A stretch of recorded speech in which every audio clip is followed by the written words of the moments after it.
una bitácora parcial que solamente falte sumarle su calificación del último examen. Entonces, prácticamente nos quedan 4 clases, ¿verdad?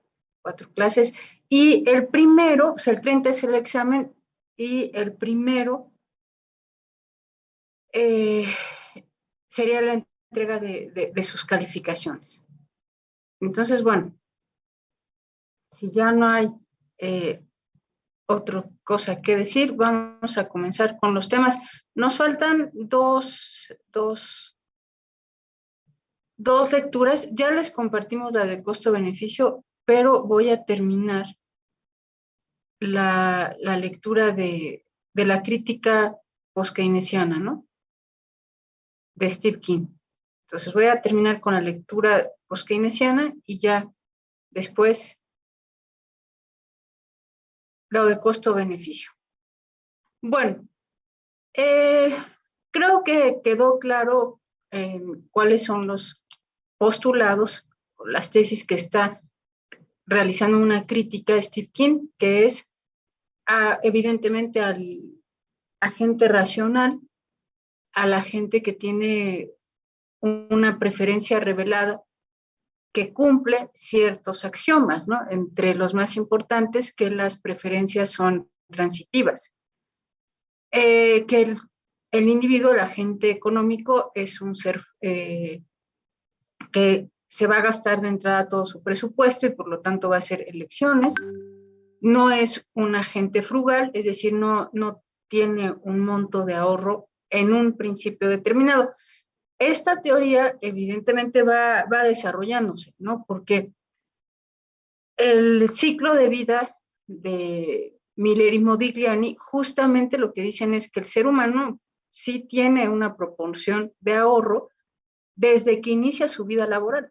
Y entonces desde que inicia su vida laboral comienza a determinar cómo va a vivir los últimos años de su vida cuando ya no esté trabajando. Entonces, estos son los comienzos de la teoría neoclásica. De una vez les platico, como ya les he comentado, para el semestre que entra tengo bastantes grupos de micro 2, entonces creo que sus opciones se verán reducidas. Y es muy importante que esto lo tengan ya fijo porque justamente viene la agregación de Cournot, viene la hipótesis del ciclo de vida Miller y Modigliani, los índices de precios. Todos estos van a ser elementos que determinan la distribución del ingreso en un individuo. Entonces, y evidentemente la curva hicksiana, bueno, las demandas hicksianas y marshallianas. Esto entra para la ecuación de Slotsky y eso es lo que nos lleva a esta discusión, a esos elementos todavía de la teoría neoclásica. Bueno, entonces sigue Steve King, también critica los procesos de optimización de la teoría neoclásica, ya ustedes hicieron varios.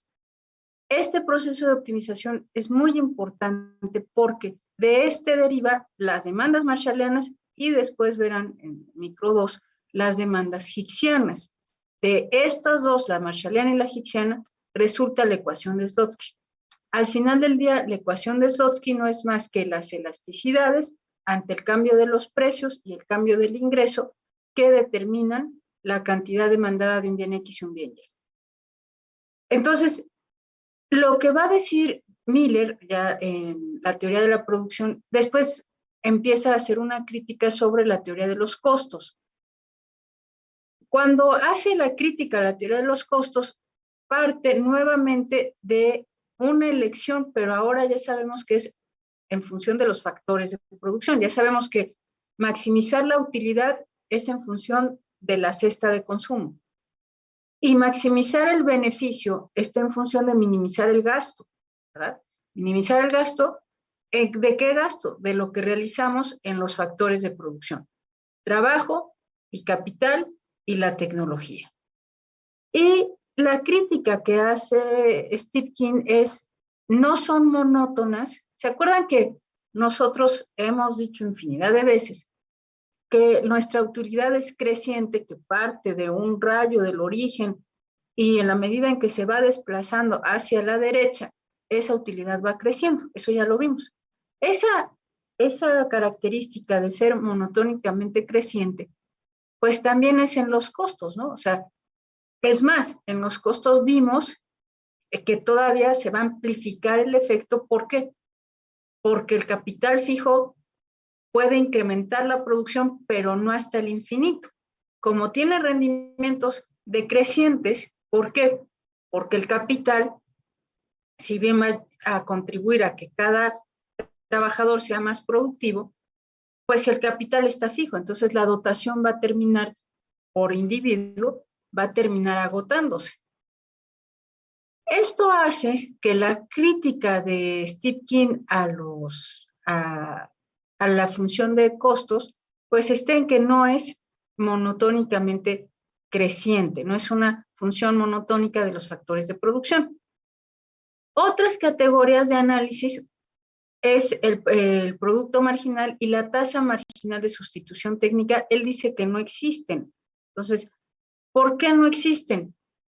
Y lo que hemos estado nosotros viendo es que cuando aumentaba el precio de la casa en la región 1, ¿se acuerdan que se iban a la región 0? Lo mismo pasa con los factores. Si aumenta más el salario de la fuerza de trabajo, lo que va a tratar de hacer el sistema, pues es robotizar, mecanizar el sistema de producción. Entonces, vas a sustituir por unidades, por una unidad adicional. Entonces, él dice, en realidad, esto del marginalismo, que es parte de los fundamentos de la escuela neoclásica, pues no se cumple, porque en realidad, ¿cómo podemos saber si estos variaciones por una unidad adicional realmente nos va a dar el punto eficiente? Y para él también no es posible realizar una distinción entre los insumos fijos y los insumos variables. Entonces, si en el examen les preguntan, ojo aquí, porque si en el examen les preguntan cuáles son las críticas fundamentales de la teoría de Stepkin a la teoría de los costos, pues son estas tres. Entonces, estas tres, bueno, son cuatro. Son cuatro. No es una función monotónicamente creciente, la de los factores de producción. No existe un producto marginal y una tasa marginal de sustitución que determinen el producto eficiente, y no hay una distinción entre los insumos fijos y los insumos variables. La segunda crítica: hay una técnica de producción, de acuerdo con Stepkin, con coeficientes de producción fijos que tienen todas las implicaciones anteriores y no hay una sustitución técnica entre ellos. Los insumos dependientes de la escala vinculados a la producción, de modo que cualquier función de producción hay un único factor que tiene coeficientes de producciones fijos, y para la función de producción más un elemento hay un único coeficiente de producción fijo. De tal manera que los coeficientes de producción variables, que son constantes, estos coeficientes son constantes, o disminuyen de acuerdo a un factor de insumo fijo, y por lo tanto, al depender del factor fijo, deja de ser variable. O sea, bueno, y dejará de tomar más los insumos variables. Esto quiere decir que los productos marginales no disminuyen. Entonces, aquí la crítica es que el producto marginal no es decreciente. Bueno, en resumen, de acuerdo con Stepkin, es inútil, incoherente, tener una guía donde se minimicen los costos. Y la función de neoclásica no es una relación sensata ni sostenible de la producción. Bueno, entonces, dada la falta de restricciones en la tecnología disponible para la empresa y la elección de la tecnología por parte de esta, es posible que su función de producción contenga insumos producidos por otras empresas, y no incluye restricciones en la producción.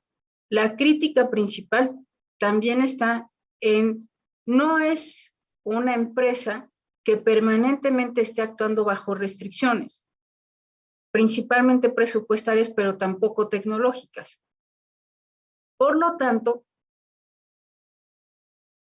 como productos marginales decrecientes o rendimientos de escala decrecientes, no podrán ser per se. No puedes decir que el sistema capitalista funciona con productos marginales decrecientes necesariamente o rendimientos a escala decrecientes, que eso es como por definición, ¿no? Lo que decíamos en el ejercicio de la teoría de los costos, llegar a un punto en el que cada unidad adicional de trabajo aporte menos. Lo que está diciendo Steve King es no necesariamente en todos los sectores, en todas las ramas, se pueden observar rendimientos decrecientes. ¿Por qué? Porque los factores tecnológicos no se pueden considerar como dados, sino es el factor tecnológico también es variable. Lo que está diciendo es, una empresa no se queda, este es mi capital, entonces ya no voy a contratar más trabajadores porque ya no me está rindiendo. Él considera al capital tecnológico pues también un insumo variable porque es algo que el empresario va a tomar decisiones sobre su contratación en la medida en que está viendo cómo funciona los costos y la producción. Entonces, para él, por eso no hay una distinción entre capital fijo y capital variable, porque lo que dice es, bueno, no sería lógico pensar que el empresario no toma decisiones inmediatas ante el cambio que se está sucediendo en su beneficio. Por lo tanto, no hay necesariamente productos marginales decrecientes o rendimientos a escala decrecientes. Entonces, recuerden, las críticas no es monótona, no hay producto marginal, no hay tasa de sustitución en las funciones de costos. Segunda crítica, no existe un coeficiente de producción necesariamente fijo. Lo que va pasando es que va cambiando también el capital fijo, también se convierte en un insumo variable, y los insumos, evidentemente, que tiene una empresa dependen de la escala de producción. Y cuarto, no necesariamente estamos en productos marginales decrecientes.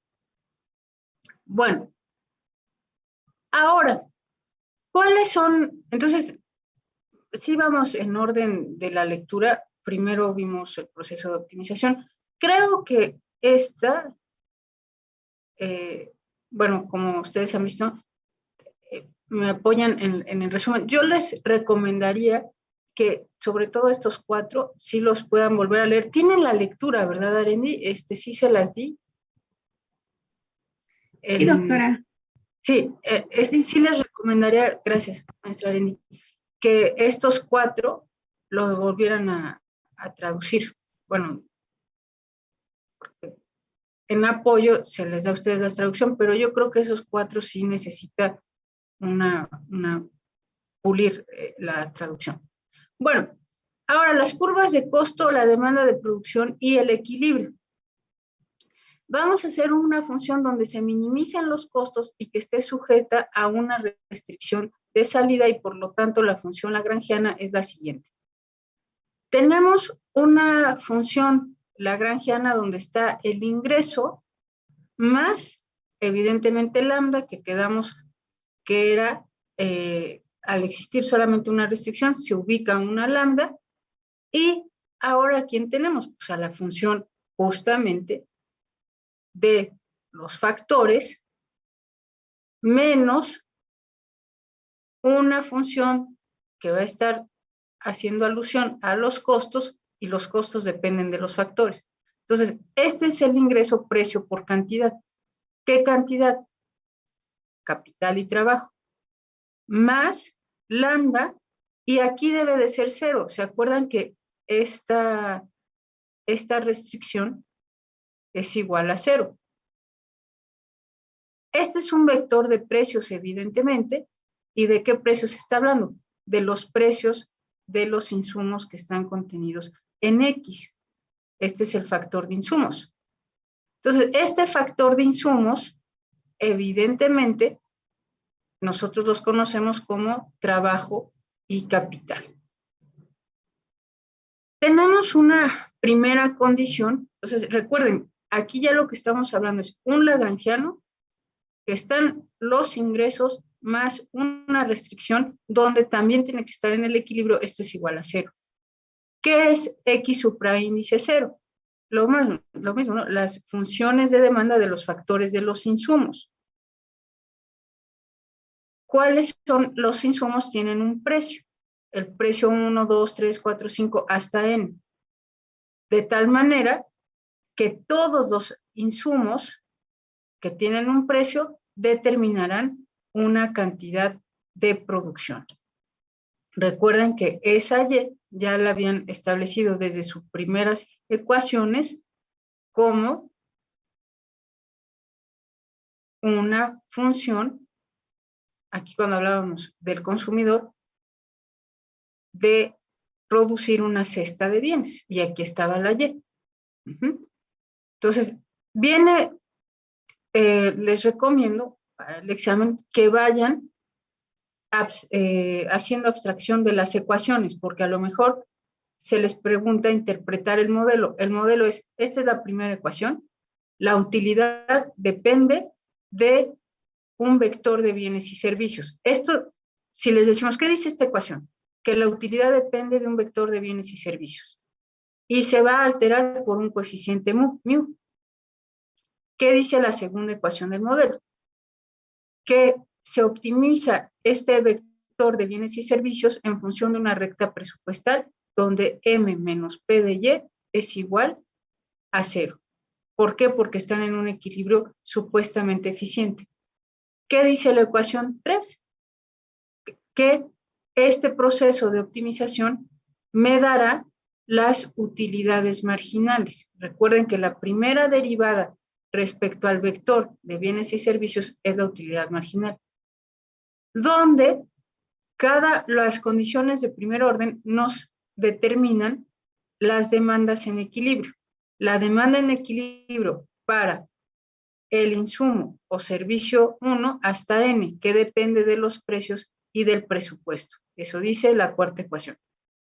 La quinta ecuación, entonces, dirá que los costos para producir este vector de bienes y servicios, recuerden que Y hace alusión a los bienes y servicios, estarán en función de los factores de entrada de producción. L y K, que es capital de trabajo. 5. La ecuación 6 les dirá que esos costos, estos costos que vieron aquí, ¿no? Donde los bienes y servicios dependerán del vector de factores y por lo tanto se obtiene la función de producción de una empresa, esa función de producción de una empresa va a determinar o estará alterada evidentemente por los costos. ¿Los costos de qué? Pues justamente de los factores de los insumos. A partir de un proceso de optimización lagrangiano, donde nuevamente se trata de establecer el equilibrio entre lo que aporta los insumos de producción y lo que cuestan los insumos de producción. Donde las demandas, siempre las demandas en equilibrio resultan de un proceso de optimización lagrangiano. Siempre las demandas en equilibrio resultan de un proceso de optimización lagrangiano. Este proceso de optimización lagrangiano tiene una condición de equilibrio, es esta, donde tenemos que la función de producción menos la función de los costos de los factores de los insumos tiene que ser 0. ¿Por qué? Porque estamos en un equilibrio. ¿Sí, jóvenes? No sé si están por ahí, espero que sí, porque, pues bueno, esto viene en el examen. Profesor.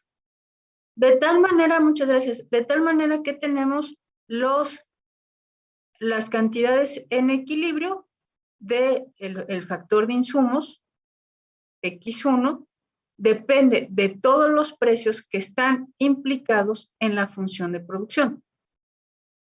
Y cuando habla de las proporciones fijas o los coeficientes fijos, hace un momento les hacían mención, hay una crítica a los coeficientes fijos que toma el modelo neoclásico. Los coeficientes son estos, jóvenes. Esta phi les está diciendo cómo se mueve la demanda del factor de insumo X1 ante los cambios de los precios y el factor y la producción. Por favor, anótenlo aquí. Esta X1 esperada les está diciendo que la cantidad de insumos, la demanda del factor de insumo, la demanda del factor del insumo iésimo está en función de los precios y el nivel de producción. Y el nivel de producción. Eso es lo que les está diciendo. Que está en función de los precios y del nivel de producción. ¿Y en qué proporción se va a mover? Y se alterará y se altera en el coeficiente phi. Si esta variación es fija o no, es lo que está en discusión. ¿Cómo sabes que siempre se va a mover a la misma tasa? Cuando está haciendo la crítica Steve King de que los coeficientes no son fijos, está diciendo para que tú sepas en cuánto lo altera, no puedes considerar que en el corto plazo, mediano plazo y en el largo plazo lo va a afectar igual. Pues entonces esos coeficientes no son fijos. Y de ahí que deriven los modelos de equilibrio dinámicos, porque lo estático es que les digan siempre la cantidad del factor iésimo demandado se va a mover en la misma proporción. Y se acuerdan que cuando hace las críticas a los 4 puntos, dice, esos coeficientes fijos acaban siendo variables. O sea, el que digan cómo se va a alterar la cantidad demandada de X1, que depende de los precios y de la función de producción, no puedes decir que va a ser un coeficiente constante a lo largo del tiempo. Va a variar a lo largo del tiempo. ¿De qué tiempo? Mediano plazo, bueno, corto plazo, mediano plazo y largo plazo. Entonces, bueno, de ahí se acuerdan la máxima esta de que a largo plazo todos estamos muertos, porque buscar un nivel de equilibrio que garantice hasta en el largo plazo es un poco no considerar que en el tiempo vivimos en un tiempo real, y el tiempo real implica que cambien esas proporciones en un periodo más corto que decir esto va a mantenerse fija esta proporción. Bueno, entonces esa es la ecuación 8. Sabíamos, ya por lo que habíamos visto en el libro de Nicholson, que la función de costo total, esta es la función de costo total, le vamos a dar 5 puntos a quien nos lea qué dice esta ecuación.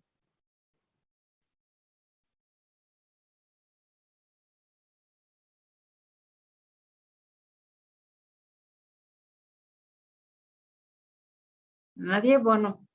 La ecuación dice que el costo total es igual a el precio que pagamos por los factores de los insumos. De tal manera que el costo total está en función de los precios y de la función de producción. Eso es lo que dice esta ecuación. ¿Cuál es la diferencia que observan respecto a Nicholson? ¿Se acuerdan que Nicholson decía el costo es la diferencia entre el ingreso total menos el costo total? El costo total en Nicholson decía el costo total va a ser igual a la suma del costo fijo más el costo variable. Recuerden que el Steve King dice el costo variable.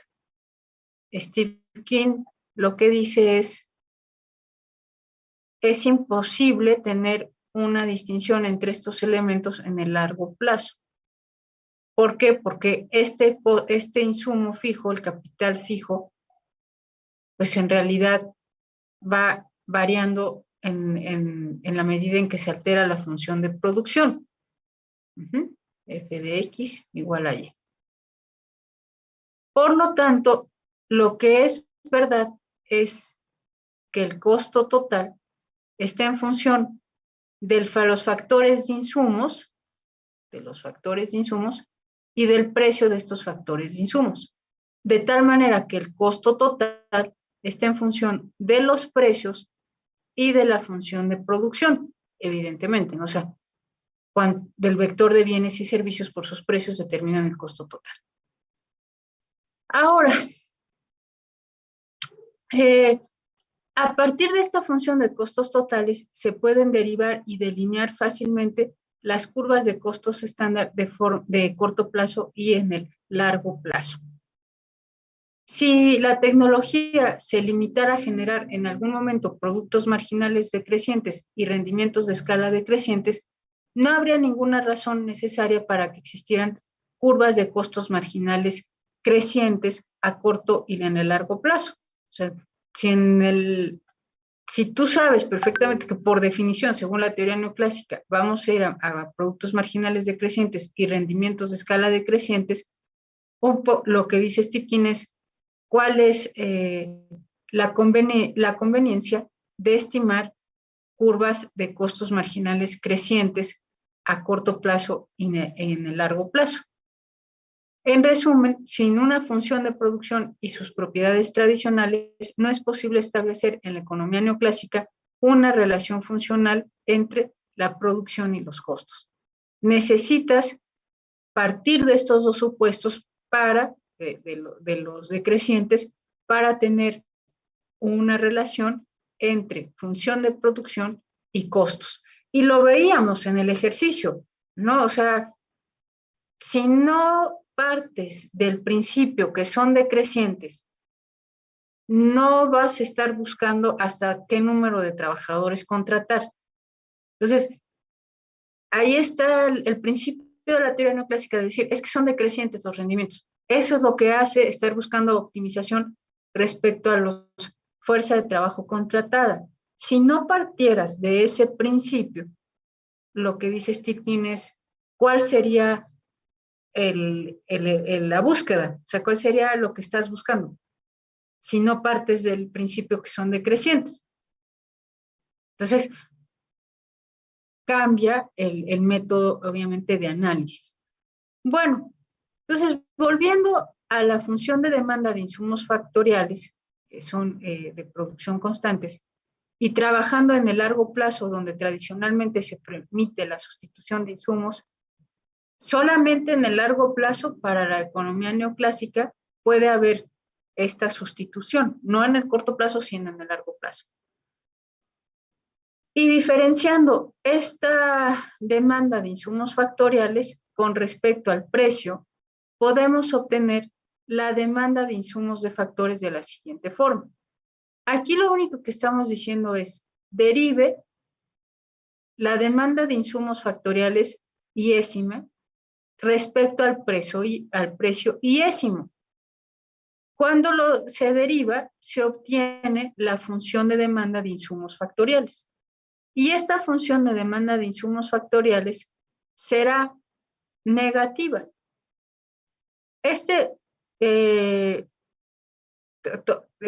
Haciéndolo en factores absolutos, menos por menos más, pero la variación es negativa, ¿no? Para tener la elasticidad, ¿de acuerdo? Entonces, la forma de función de demanda de los insumos de los factores plantea cuestiones aún más importantes una vez que se consideran los insumos producidos y la producción circular y complementaria. Es decir, en esta función, lo que estamos obteniendo es la demanda de los factores en función de los precios, tomando en cuenta toda la función de producción. que está determinada por los factores iésimos, o todos los factores, los insumos factoriales, perdón, los insumos factoriales que llama Stirkin.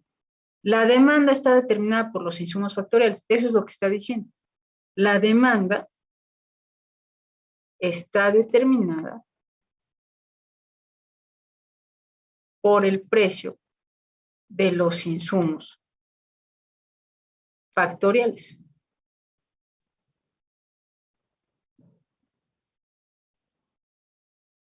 Uh-huh.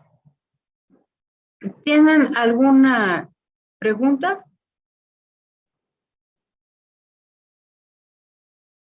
De mi parte no, maestra. Ok, Yo muchas gracias. no entiendo, profesora. Ken, ¿cuál es la duda? Específicamente eso de cómo es que la demanda está determinada por el precio de los insumos factoriales. Sí, la demanda de un factor de producción, ¿de qué depende?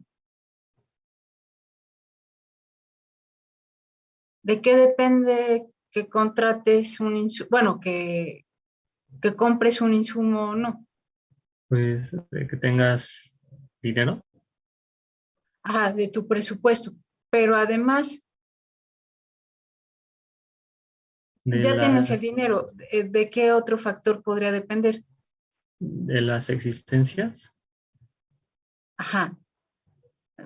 ¿Y de qué otra variable?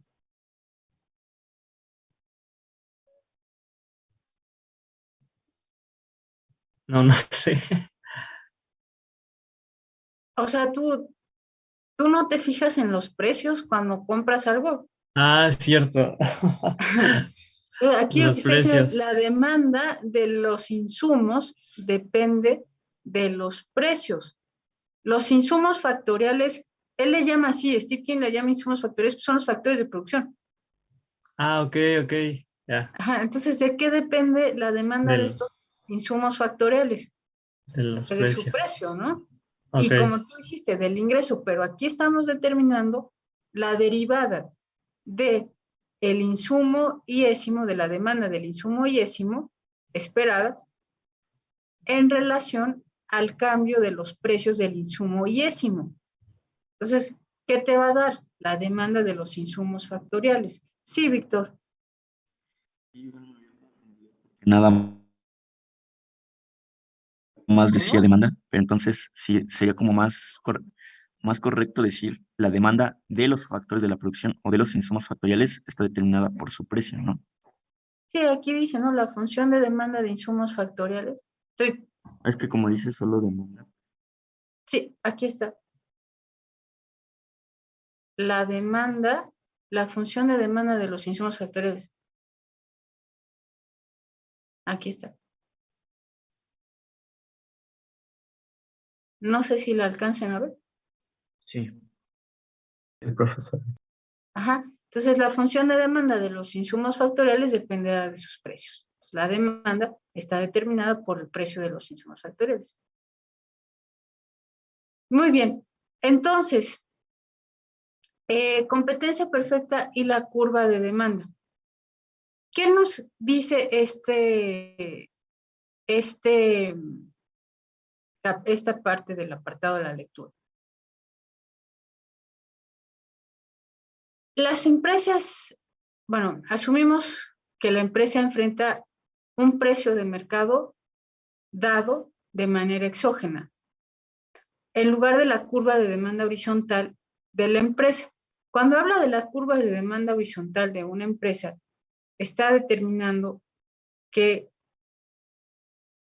es prácticamente inelástica, ¿no? Porque aquí están los precios y aquí está la función de demanda. Entonces, lo que estarías diciendo es, pues, que variaciones infinitesimales de los precios producen grandes cambios en la demanda. Entonces, es realmente, perdón, es elástica, es perfectamente elástica, es elástica, perfectamente elástica, porque variaciones infinitesimales de los precios produce grandes variaciones en la cantidad demandada, grandes variaciones en la cantidad demandada.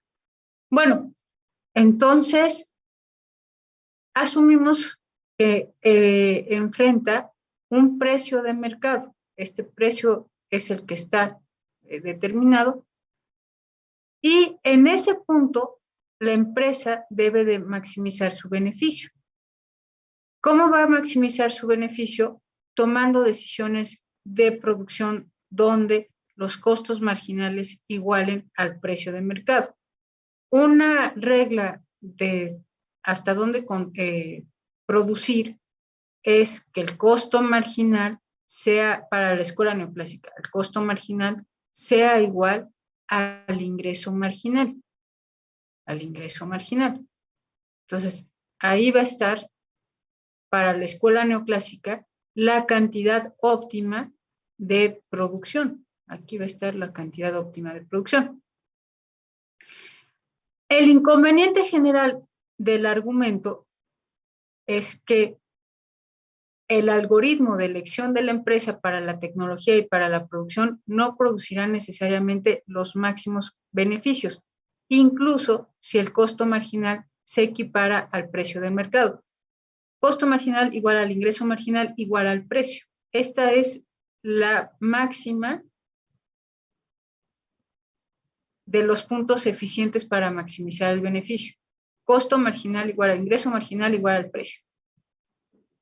Y eso está determinado por la cantidad óptima de producción y por lo tanto de tecnología. Lo que dice Stepkin es no necesariamente la cantidad de tecnología que emplea una empresa va a estar garantizando esta igualdad. Un inconveniente más específico se refiere a la forma de la curva de los costos marginales de la empresa. Nosotros ya dijimos que los costos marginales son crecientes porque el efecto reparto se va reduciendo, ¿verdad? O sea, cada vez el capital fijo aporta menos. No necesariamente ese costo marginal es decreciente porque este insumo fijo se convierte en variable y inmediatamente la empresa va a alterar ese costo fijo. No va a esperar a que se presenten rendimientos decrecientes. Entonces, la maximización del beneficio que es consistente con la competencia perfecta, en realidad requiere que la curva de costo marginal de la empresa sea creciente. Así va a poder garantizar no entrar en esa zona de pérdidas donde ya no está logrando justificar el costo fijo del capital. Entonces, no hay ninguna razón para que la función de la producción de la empresa genere productos marginales decrecientes. ¿Por qué se iría en esa zona? O rendimientos de escala decrecientes para producir las curvas ascendentes tanto de producción y por lo tanto que le garanticen la maximización del beneficio. Al no tener necesidad de entrar en esta zona oscura, por decirlo así, una empresa, más bien, en lugar de estarse preocupando por no entrar en esa zona, en realidad la empresa se preocupa por constantemente maximizar el beneficio. No está viendo cómo reducir las pérdidas, sino está viendo cómo maximizar las ganancias. Y esto parte de la idea, este modelo, o sea, cuando él dice no está viendo cómo reducir las pérdidas, sino cómo maximizar las ganancias. Porque la escuela neoclásica, cuando dice reduzco las pérdidas, en ese punto donde reduzco las pérdidas, maximizo la ganancia. Y para la crítica, no necesariamente donde reduces las pérdidas, maximizas la ganancia. Entonces, lo que hay es una constante preocupación por maximizar la ganancia, sin tomar en cuenta que es un agente que parte de una restricción. Entonces, esa es en realidad la crítica. Bueno, estos resultados implican que la curva de los costos marginales de la empresa no tiene por qué transformarse en la curva de oferta de la empresa, en la que para cada precio de oferta, la cantidad suministrada maximizará los beneficios de esta empresa. Y puesto que la curva de oferta neoclásica de la empresa solo existe como transformación inversa de la curva de costos marginales de la empresa, esto implica que no tiene por qué existir. Es decir, lo que les está comentando es el costo marginal de una empresa, vimos que era de esta forma, lo hicimos en nuestro ejercicio. Este es un costo marginal creciente, ¿verdad? Y los costos medios estaban por aquí.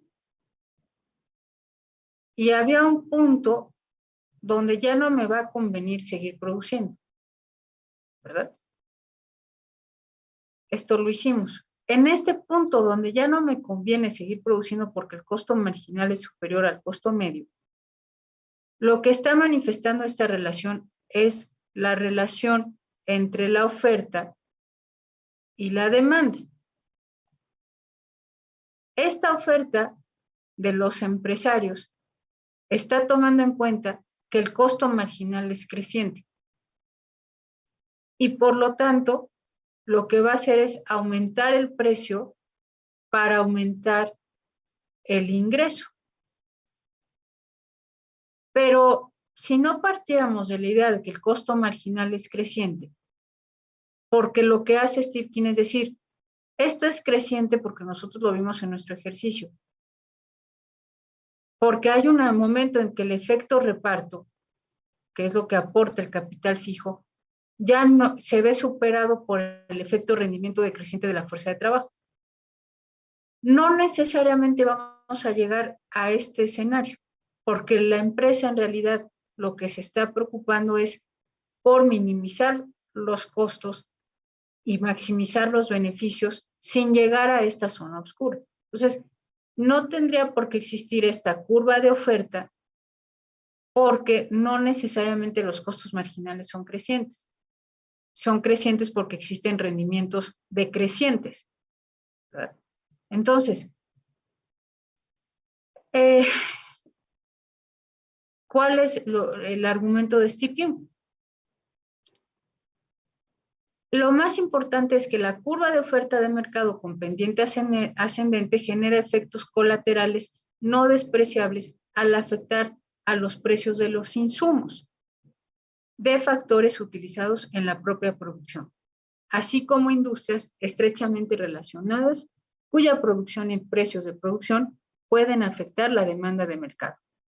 Este impacto colateral que tiene la curva de oferta es más generalizado cuando la producción se lleva a cabo mediante medios de producción y producción circular.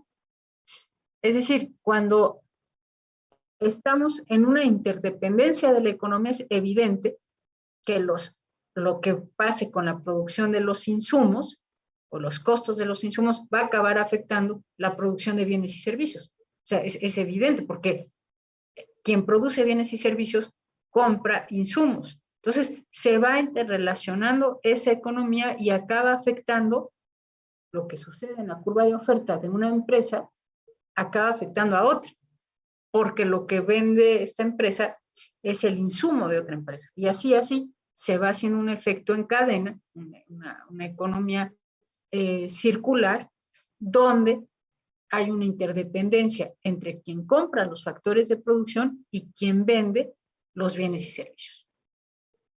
Estos efectos colaterales, evidentemente, pues existen y violan, permaneciendo todo lo demás constante, la metodología de equilibrio parcial en la que se sustenta la curva de oferta de mercado de corto plazo y de largo plazo.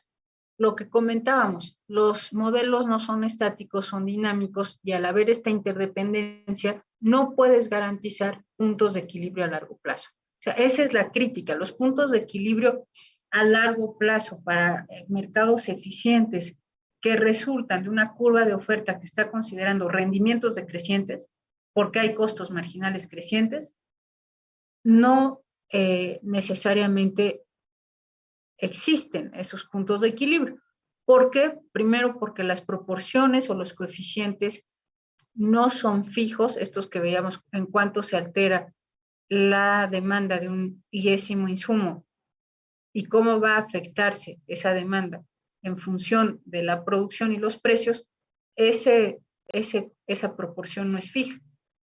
Esa es una. Dos, los coeficientes, el capital no necesariamente se divide en variables y fijos, en el sentido de que el capital fijo no pueda reducir su cantidad en la empresa que lo emplea de forma inmediata. No tienes que esperar hasta agotar sus rendimientos para hacer cambios en tu función de producción, sino estos serán de forma automática recibidos por el mercado y por lo tanto no existen esos puntos de equilibrio en el largo plazo. Bueno, entonces, en realidad es una crítica a la curva de oferta que parte de los rendimientos decrecientes y por lo tanto de los costos marginales crecientes. Esa es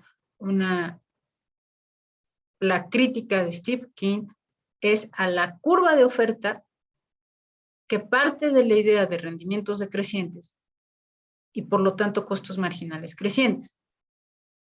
La crítica es a puntos de equilibrio en el largo plazo que piensen en modelos estáticos, dado que en realidad tenemos puntos de muy corto plazo, porque las respuestas de la función de producción a los cambios en los costos suceden de forma inmediata.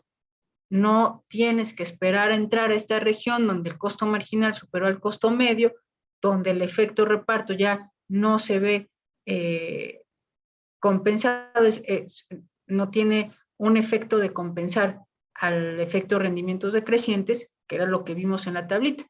Esa zona en la que decíamos hasta qué número de contratos trabajadores no es para Steve King la preocupación de un capitalista. La preocupación de un capitalista es maximizar el beneficio y no está preocupado por cómo no llegar a ese punto, sino cómo maximizar el beneficio. Bueno, entonces eso es lo que trata lean, yo creo que es muy conveniente que lean la lectura en inglés, jóvenes. Esto, como les digo, bueno, conseguimos este apoyo para que les dé esta traducción, pero yo sí creo que es conveniente que lean el texto en inglés. Bueno, ¿dudas? Ay, perdón, me salí, no sé si tenían dudas. Para el examen, interpretación de las ecuaciones del modelo de acuerdo a Steve King. De una vez les dicto las preguntas que podrían venir. Recuerden que el examen es presencial, entonces si quieren ir haciendo una guía, también le voy a pedir a la maestra Arendi que lo anote para que tengamos claro que esas podrían ser las preguntas. Las preguntas son, la primera, interprete las ecuaciones del modelo, de acuerdo con Steve King, del modelo neoclásico. Las ecuaciones son 1, 2, 3, 4, 5, 6, 7, 8, 9. 9 ecuaciones. Entonces, la segunda pregunta es, determine las 4 críticas a la teoría de la producción y costos que hace Steve King de la escuela neoclásica. ¿Podría repetirla, por favor? Sí. Refiera o analice las 4 críticas de Steve King de acuerdo a la teoría de que hace Steve King a la teoría de la producción y costos neoclásica. Ahí les recomiendo ver la lectura en inglés. Son esos 4 puntos que ya les comenté. Estos 4 que las vuelvan a ver en inglés. Es 1, 2, 3, 4 y está aquí. Esa es la segunda pregunta. Y la tercera pregunta, sintetice la crítica de Steve King sobre la curva de oferta. En realidad, lo que tienen que contestar es ¿por qué dice Steve King que la curva de oferta no existe? Todos anotaron, también por favor, maestra Arendi, si las anotamos para que no Sí, exista. doctora. Gracias, maestra Arendi. Maestra, ¿puede repetir la última? Perdone. Ay, le vamos a decir a la maestra Arendi si la puede repetir porque, para que quede igual. Sintetice la curva de la crítica de Steve King a la curva de oferta.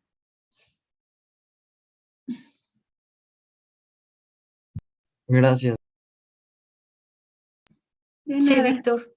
Gracias, maestra Arendi. En el examen supongo que no van a venir exclusivamente preguntas de la crítica a la teoría neoclásica, ¿no? Supongo que también van a venir desde costos, desde el tema de costos. Sí, desde donde nos quedamos Ok. donde abarcó el primer examen y ya lo que hemos visto ahora, ¿no? Sí. Hay otra pregunta. Alan, ¿tienes la...? Sí. Y supongo entonces las preguntas no van a ser como de opción múltiple, ¿no? Como Eso es una sorpresa. Eso no lo sabemos. No sabemos cómo va a ser el examen. Bueno, si ya no hay dudas, vamos a ir con el otro apunte. La introducción al análisis costo-beneficio. Entonces, Alice, iba a decir, la clase la vamos a terminar como 10 y 10, 10, 15, porque saben que tengo que ir a dar otra clase presencial. Entonces, bueno, el análisis costo-beneficio es el siguiente tema. Evidentemente, esto es neoclásico, entonces nos interesa ver este análisis costo-beneficio desde la perspectiva de la evaluación de políticas que cuantifican en términos monetarios el valor de todas las consecuencias que puede tener una decisión para los miembros de la sociedad. O sea, una política es una decisión. ¿Y cómo vamos a medir el beneficio o el costo de esa política? De acuerdo con la escuela convencional, en términos monetarios. Entonces, en términos monetarios se mide una política que puede ser un proyecto social. Incluye, primero, hacer una sistematización, hacer categorías sobre los impactos, que son los beneficios y los costos, y determinar los beneficios netos de esta política. Estos beneficios netos van a estar dados en función del statu quo predeterminado. Entonces, los beneficios sociales netos que tiene un proyecto o una política son los beneficios menos los costos, y esto es el beneficio neto. Entonces, este es el beneficio social neto, es la diferencia entre los beneficios y los costos.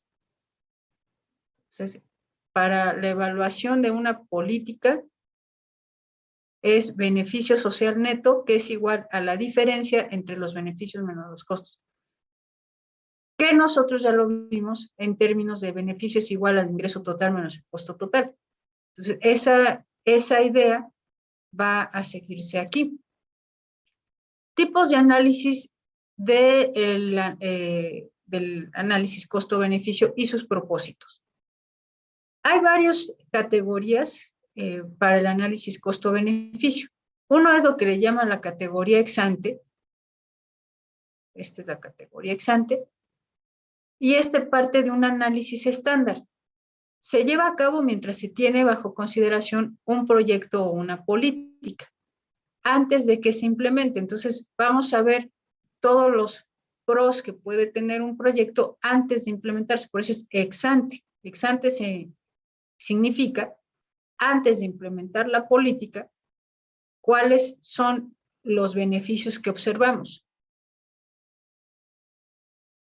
Asiste en la consideración si los recursos deben de ser asignados por el gobierno a un proyecto o política en específico o no. Antes de dar el dinero, pues haces una programación si es viable ese proyecto o no.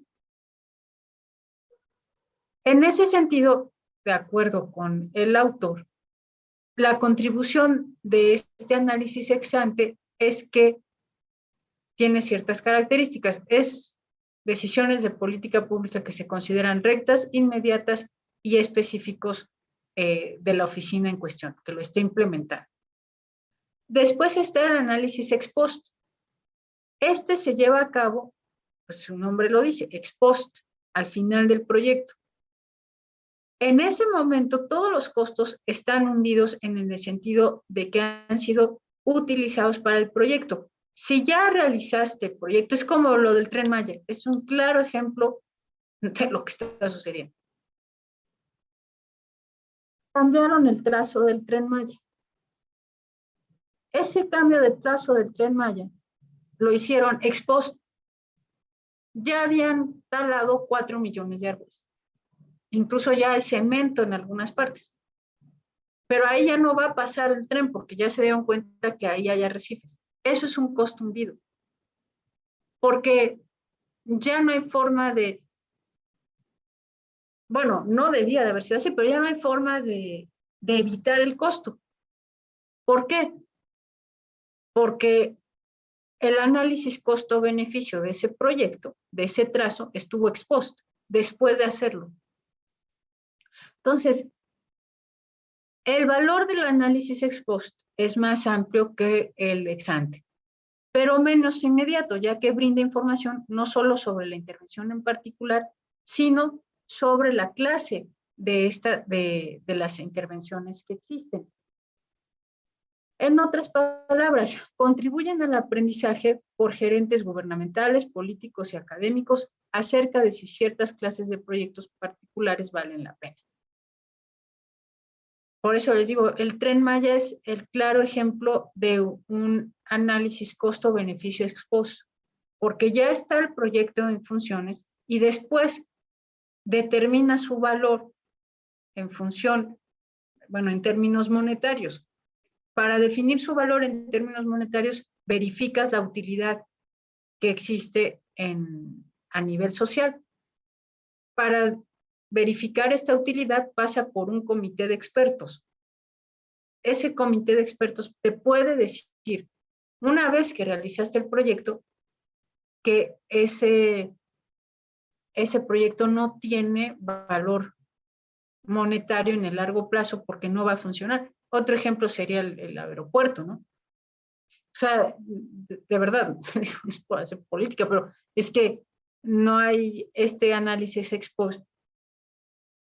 Pues son los proyectos donde la utilidad se define en el largo plazo.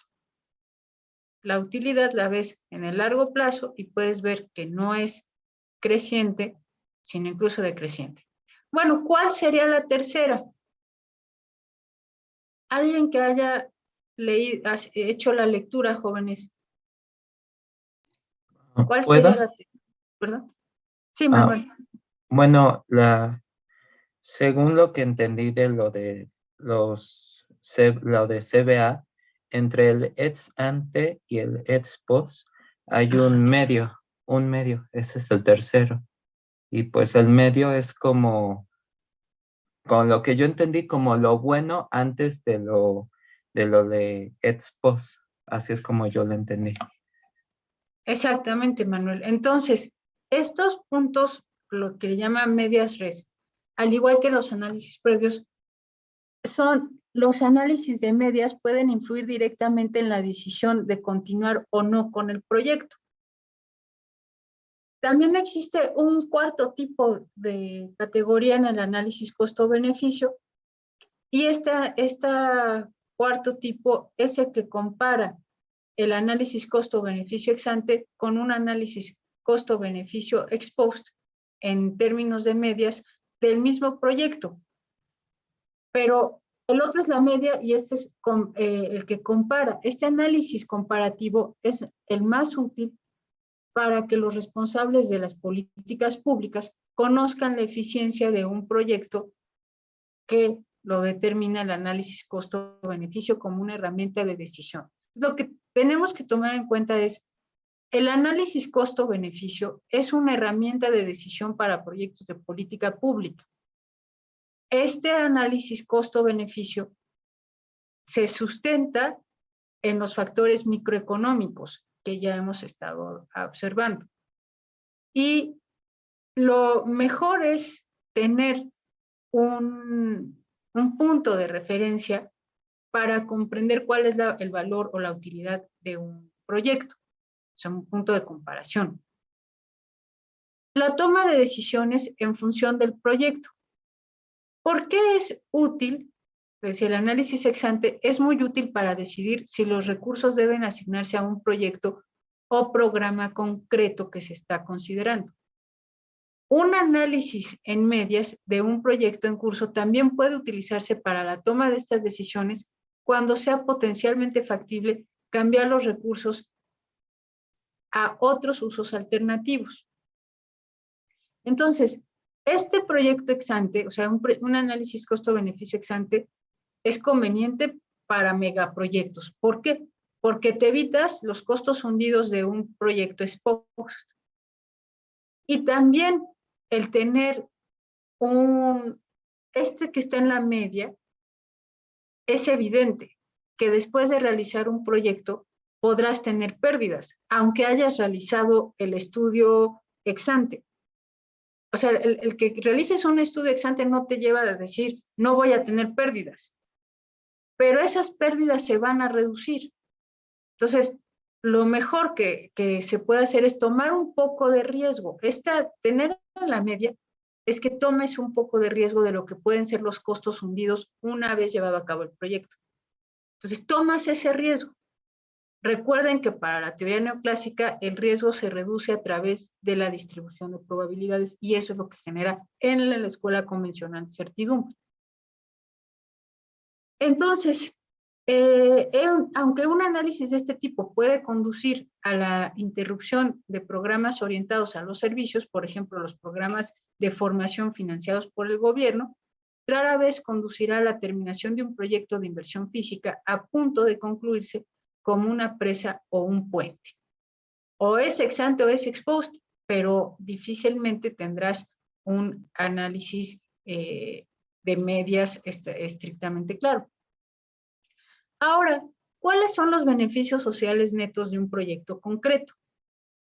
En las primeras fases de un proyecto existe una gran incertidumbre sobre sus impactos reales y por tanto sobre los verdaderos beneficios sociales netos. A medida que pasa el tiempo, se sabe más sobre los impactos y los estudios del análisis costo-beneficio realizados posteriormente pueden estimar los beneficios netos del proyecto de manera más precisa. Esto es el ejemplo, por ejemplo, del aeropuerto de Texcoco, ¿no? También fueron y hay ahí, sí pusieron algunas, alguna infraestructura, ¿no?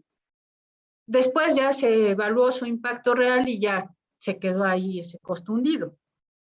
Entonces, lo que es importante observar es, si no llevas a cabo un análisis costo-beneficio ex ante, pues terminarán todos siendo pérdidas ex post, de costos hundidos. Video vamos a analizar los 10 Difícilmente basados en el libro de los estudios ex post son más precisos que lo que puedes tener en un punto intermedio. Así porque básicamente ya cuando pasó, pues ya tienes todos los costos hundidos en este momento estás decidiendo dedicar plenamente manifestados. a estudiar los Entonces, principios de la economía. ¿cuáles son los beneficios? Aprender sobre los beneficios potenciales de proyectos similares. Los análisis ex post proporcionan información no solo sobre una determinada intervención pública, sino lo que es más importante, sobre futuras intervenciones similares pueden contribuir a que los responsables políticos y los burócratas, así como los investigadores de políticas, aprendan si determinados tipos de proyectos merecen la pena. Sin embargo, las lecciones de otros experimentos pueden no ser tan fácilmente generalizables. Esto de construir un aeropuerto en un lago, pues tienen la idea de que en Hong Kong el aeropuerto está sobre el mar, o sea, una parte del aeropuerto, que no se hunden. El problema es que no necesariamente puedes imitar un proyecto y pensar que tus beneficios van a ser iguales. Entonces, hay que aprender sobre la eficacia de un análisis costo-beneficio. La comparación de un estudio ex ante con un análisis en medias o ex post es muy útil para aprender el valor propio que tiene el análisis costo-beneficio. Lo más importante es que un análisis costo-beneficio comparativo proporciona información sobre la precisión del anterior costo-beneficio. O sea, por eso es un punto intermedio, o sea, tienes el proyecto ex ante y el proyecto ex post. Entonces vas a conocer todos los costos fundidos en ex post, y ex ante es tomar la decisión de hacer una inversión y apostar a rendimientos futuros. Para esto necesitas tener información. Esa información te debe de dar una capacidad de predicción sobre tus decisiones. O sea, si vas a realizar un proyecto con un CBA ex ante, estás apostando a que la información que tienes te permita hacer una predicción, y esa predicción determine que tu proyecto va a ser con costo-beneficio, más el beneficio que el costo, o se quedará en un punto de equilibrio. ¿Cuáles son los puntos? Ya nos vamos, jóvenes, ya son las 10:15. Bueno, nos vamos a quedar, ya concluimos esa parte, entonces nos vamos a quedar en los puntos básicos del análisis costo-beneficio. Tienen la lectura, les voy a pedir por favor que la realicen para que puedan participar un poco más. Entonces vamos a hacer esta lectura y nos quedaríamos hasta aquí. Para el examen, lo que puede venir de esta lectura son las categorías del análisis costo-beneficio y en qué consiste cada una de ellas, de lo que hemos visto. Entonces, si las podemos ir apuntando, por favor, maestra Arendi. Sí, doctor. Para que al final tengan alguna guía, nada más de las preguntas, porque bueno, estas últimas clases son teóricas, ¿no? Las clases que nos faltan, y hay otro capítulo de este libro. Sí, Manuel. Rápido, las categorías se refiere a lo ex ante, ex post y así, Ajá. ¿no? Ok, gracias. Muy bien. ¿Puede? Bueno, sí, Bien. ¿otra pregunta? Sí, ¿puede repetir la pregunta, por favor? ¿Cómo? Si puede repetir la pregunta. Sí, ¿cuáles son ¿cuáles las son? categorías del análisis costo-beneficio? Muchísimas gracias. Muy bien. Bueno, jóvenes, entonces nos vemos el próximo miércoles. Hasta pronto. Hasta luego, profesora. Profesora, hasta luego. Gracias, hasta luego. Hasta luego.